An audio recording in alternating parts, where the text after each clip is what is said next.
Before the First World War, literature often painted this heroic, almost romantic picture of what battle was like. But the grim, muddy reality of the trenches, well, that was about to change writing forever. In this explainer, we're going to dive into how a generation of soldier poets used their art not to glorify war, but to tell its horrifying truth. For centuries, this was the prevailing idea. It's a famous line from the Roman poet Horace, and it was the noble, patriotic ideal taught to schoolboys all across Europe. The message was simple. The greatest glory you could ever achieve was to die for your country. And it was that very idea that sent millions of young men marching off to war in 1914. But the men who actually fought in those trenches, the ones who saw the mud and the gas and the endless death, well, they came to see this noble sentiment as something else entirely.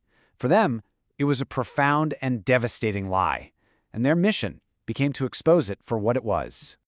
So what you have here is this massive collision between the myth of war and the actual experience of it.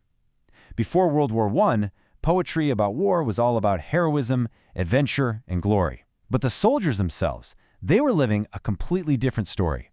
One that the old language, the old words, simply couldn't describe anymore. And this contrast, right here, it gets to the absolute heart of the disconnect. The myth promised a heroic adventure, but the reality was choking gas attacks. The propaganda spoke of glorious sacrifice, but what soldiers witnessed were disfigured bodies and just unimaginable, endless suffering. This wasn't glory. This was a brutal, industrial-scale horror show. To really understand why poetry had to change so dramatically, we have to look at what made this particular war so uniquely terrible. I mean, this was a brand new kind of conflict, and it demanded a brand new kind of expression. Look, this wasn't a war of cavalry charges and heroic one-on-one duels. It was mechanized, impersonal brutality. Soldiers were living and dying in mud-filled trenches under the constant threat of deafening artillery shells. They faced poison gas that literally choked the life out of you, surrounded by the sights and smells of death.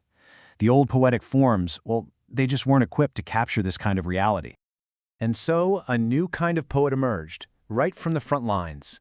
These weren't writers sitting in comfortable studies imagining what battle might be like.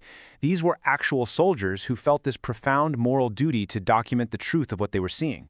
They became witnesses. And what's so incredibly powerful is that their work often seems to transcend art itself. It feels more raw, more immediate. Reading their poems is like finding a lost diary or hearing a private confession. It's a direct, unfiltered account of the human cost of war, the personal story behind the historical statistics. Now, to really understand this shift, we need to look at a specific example. And honestly, there's no better case study than Wilfred Owen and his absolutely devastating poem, Dulce et Decorum est, which takes that old Latin phrase and just turns it completely on its head. And this, right here, this poses the central challenge that Owen and his fellow poets faced. I mean, think about it. Poetry is traditionally an art form we associate with beauty, with rhythm, with lovely language. So how do you possibly use those tools to convey something as fundamentally ugly and chaotic as trench warfare without betraying the truth of it?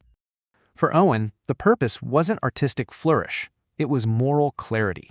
The poem is a direct assault on the propaganda back home that was selling the war as some glorious patriotic duty. He wanted to force his readers to see what he saw, no matter how ugly it was. And he does it with language that is deliberately, almost violently ugly. He describes a man dying from a gas attack with these three words: guttering, choking, drowning. This imagery isn't meant to be beautiful. It's a weapon, a tool designed to shatter the reader's comfortable illusions about war. But here's the really crucial point. It's not just what Owen says that matters, it's how he says it. The very structure of the poem, its rhythm, its sound, its shifting perspective, it's all meticulously crafted to make you, the reader, feel the physical and psychological chaos of the battlefield. And here we can see exactly how it works. The message is that war is brutal and inhuman. And how does the form deliver that? With these broken, stumbling rhythms that actually mirror the soldier's exhaustion. The message is that the idea of glorious death is a lie. And how does the form deliver that? With harsh, graphic imagery that you just can't look away from. The poem even shifts from a collective we to a deeply personal nightmare, showing you how war trauma isolates and haunts a single person. The form makes you feel the message. And it all builds to this final, gut-wrenching conclusion. After forcing you to witness this horror, Owen explicitly names the lie he set out to destroy. It is, without a doubt, one of the most powerful condemnations in all of literature. So Owen's poem is just one incredible example of a much larger literary revolution. The work of these soldier poets had a lasting impact that went far, far beyond the war itself. Their legacy is just immense, but we can kind of break it down into three key areas. First, they show just how powerfully literature can challenge and question national myths. Second, their work acts as an archive, preserving the emotional, human truth of war. And third, they fundamentally reshape literature itself, really paving the way for the fractured modernist styles that would define the rest of the 20th century. You know, I think this phrase, a moral archive, is just perfect. History books, they give us dates and numbers of casualties. But these poems, they give us fear, the guilt, the compassion. They record the human soul of the conflict, the very things that official documents always leave out. Ultimately, what gives this poetry its enduring power is its authenticity. These weren't just words on a page, they were testimony. And that reminds us of a fundamental truth. Art that is created from real, lived experience carries an emotional weight and a moral authority that is almost impossible to replicate. It's a difference between a description of pain and an actual cry of pain. And that leaves us with a final thought to chew on. A century ago, poets took on the old lie of glorious warfare.